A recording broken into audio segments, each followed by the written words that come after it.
Magandang umaga, ngayon po ay araw ng Lunes, March 18, 2024 at narito po muli ang update sa lagay ng panahon.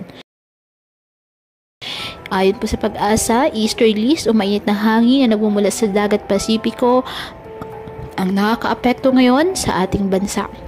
Wala pong bagyo o low pressure area na namamataan sa loob at labas ng ating PAR na maaaring makaapekto sa lagay ng panahon.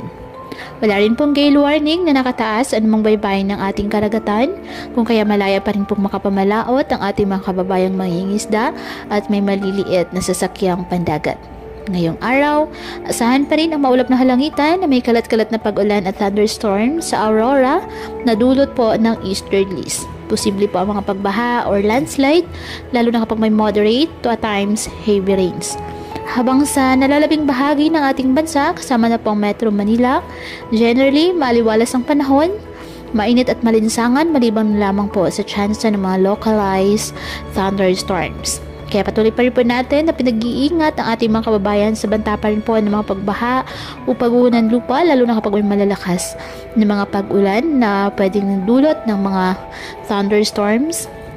At ugaliin po na magdala palagi ng payong o kahit anumang pananggas sa ulan o di kayo nang po ay sa init ng araw kapag lalabas ng ating mga tahanan.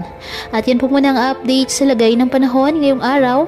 Muli patuloy po tayo na mag-ingat at palaging tandaan, God loves you. Stay safe and God bless.